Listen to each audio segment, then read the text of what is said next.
Welcome. I'm Father Soney Sebastian, a Divine Word missionary priest. It's so nice to share this reflection with you, your daily reflection, iGod today. Today is the first Sunday of Lent, and as always, today's Gospel features the temptations of Jesus in the desert. It clearly links with the Lenten themes of fasting, penance, and reconciliation with God and with our brothers and sisters. Today's Gospel story follows immediately on Jesus' baptism and endorsement by his Father as his beloved Son, to whom we are to listen. We need to note that Jesus is led into the desert by the Spirit of God. The purpose clearly is not to lead him to do evil, but as a testing for his coming mission.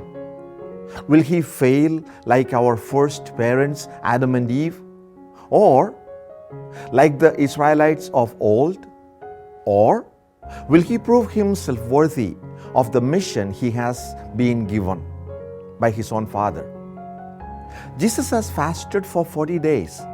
He is alone in the wilderness without food.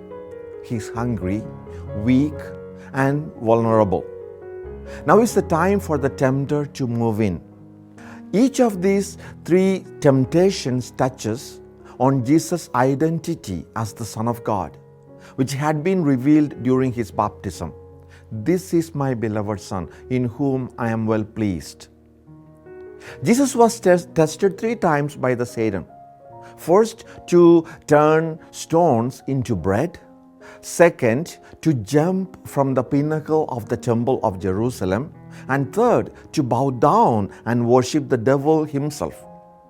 All the 3 temptations accompanied wonderful, attractive, and lucrative offers and benefits. In fact, these 3 tests are really symbols of real tests that we find in the life of Jesus. Jesus did produce large quantities of bread on 2 occasions, but not for himself, but rather to feed the hungry. He rejected calls from his opponents to prove who he was by performing some striking signs. He said the only sign would be his own death and resurrection. After one of the feedings, as told in John's Gospel, he had the crowd at his feet and they wanted to make him the king. Instead, he fled to the mountains to pray to his Father. Jesus passes all these 3 tests and will continue to do so during his life right up to the moment of his death. In the Garden of Gethsemane, he will beg to be spared the horrors of his passion, but will then put aside his own fears and of suffering and death and accept his Father's way. On the cross, he will make the despairing cry, my God, why have you forsaken me? And soon after, in total submission, he would say, into your hands I surrender my spirit. The way of the Father is the only way that will lead him. It is the Father's will, and that will lead us as well to the life that never ends, and when all tears will be wiped away.